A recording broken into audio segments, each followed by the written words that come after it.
Hello everybody, it's Bourbon Bill, and tonight, a very special episode. We're drinking one of the newest releases here in Bourbon Season 2022.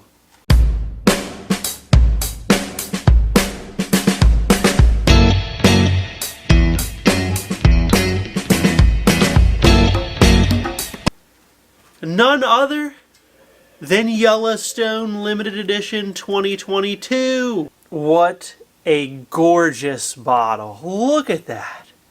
Fancy, fancy. Now, the price on this bad boy here in PA, 120 doll hairs. Pretty expensive. Last year's, I believe, was like 110, somewhere in there. So before we dive in tonight, special shout out to my buddy Kevin.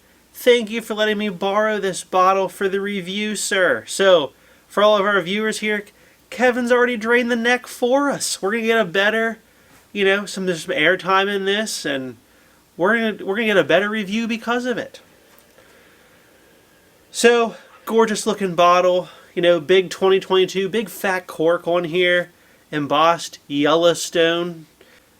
So just like last year, it's 101 proof, but unlike last year, this year it's finished in Marsala Superior casks. Just a red wine of some sort. I'm not that fancy, even though I'm dressed like it. I'm not that fancy, so can't say I've had a bottle of that laying around before. Hand selected is on the front label, so you know it's good. Now, on the side label here, which is the only information on the bottle besides the front, it says, Yellowstone has been one of Kentucky's favorite whiskeys since 1872. It's funny because I kind of doubt that. I don't think it's been one of Kentucky's, favorite whiskeys, to be honest. But anyway, the Mellow Mash name has always been a Yellowstone exclusive, identifying one of the very smoothest bourbon to bear the Yellowstone name. So what is this, taste like water, like Blanton's? Is that what they're trying to say? Today we honor the tradition with our celebrated annual release. It is a delicate balance of 7-year, 15-year, and 16-year aged bourbons. Finish again in that Marsala Superior cask. And it says limited quantities, but, we don't know how limited. And most importantly here, although they're talking about 15, 16, and 7-year-old bourbon, we don't really know how much of each is in here. So, we'll see if it tastes old or not. Now, on the front, last thing I want to say is it does say, Stephen Beam here, who is a Beam relative from the Beam Distillery. Yellowstone is not owned by them, but he left and started this distillery. So, we'll see if it tastes like Jim Beam. Now, my hopes for this were not high. Behind me there, I'll link it above if you want to watch my other video. I just did a review of the Yellowstone Single Barrel from the Pennsylvania Fine Wine and Good Spirits store pick. And that one was $70 and certainly was not worth the money. So, 120 for this bad boy here, and let's give it a nosing. Well, first off, color, surprisingly light for a red wine finished bourbon. It's not really that dark. I don't have it anymore, but I did have a Bardstown Prisoner, which was finished in Prisoner red wine cask. Very dark bourbon, like you could tell. How long did they finish this in these casks? It doesn't seem that long, especially for 15, 16-year-old bourbon in general is usually darker than this. All right, let's give it a nosing. Well, it smells pretty decent on the nose, I will say. I get that whiff of red wine. I get a little bit of oak. Just some general sweetness on top. Pleasant caramel scent. I will say the nose is pretty good. I really have no complaints. There's a little bit of oak. There's good caramel, the red wine scents coming through, some confectionery sugar sweetness on there. Nothing to complain about at all. Let's take a sip. So it's not bad. kind of what I envisioned is what's there. So it's not that thick on the mouthfeel, but at 101 proof, probably wouldn't be. You get the red wine flavor in there for sure. You get a little bit of oak.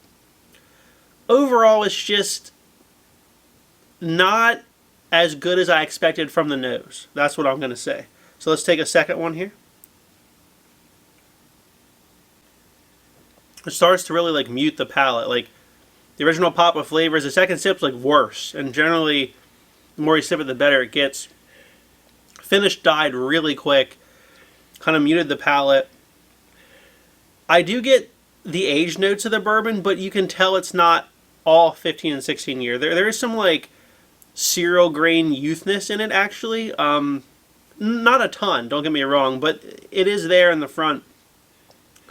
Kind of lends to a little bit of a brighter flavor up front. I don't hate it. It's not bad. Rating wise, I would give it a B. I don't think it's bad. It's tasty enough. I think what really holds this back is the price point. This should be like an $80.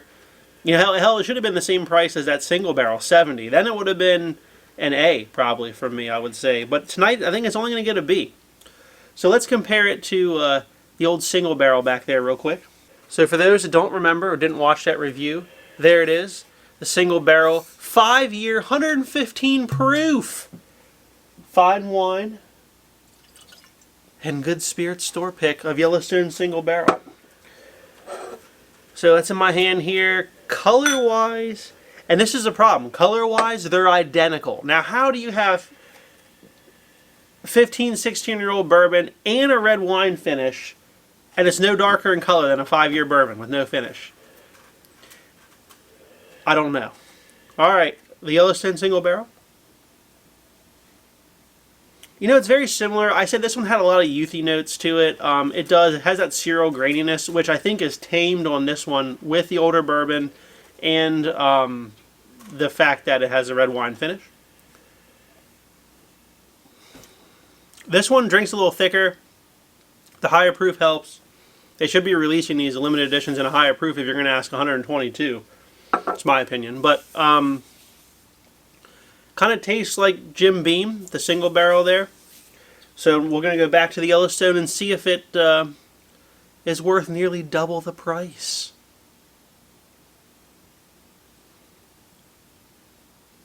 It's not worth double the price. The more you drink the Yellowstone Limited Edition, the kind of more muted it gets. Like I said, it's got decent flavor, but you can taste a little bit of that 7-year in there, which unfortunately it just comes off a little young for the price point and for having a lot of 15 or 16 year in there. Again, we'll stick with my grade of a B. Now, you're seeing this on the shelf and you say, well, man, I really want one. What could I get, you know, that would help me feel better about myself for not getting one? And the answer is Knob Creek 12-year. Guess what? The lowest year in here is 12. It's all 12 years old in here. It's 100 proof. You've lost 1 proof point to the Yellowstone. Sure, this is not finished, I know. But this is available. 60 doll hairs here in PA.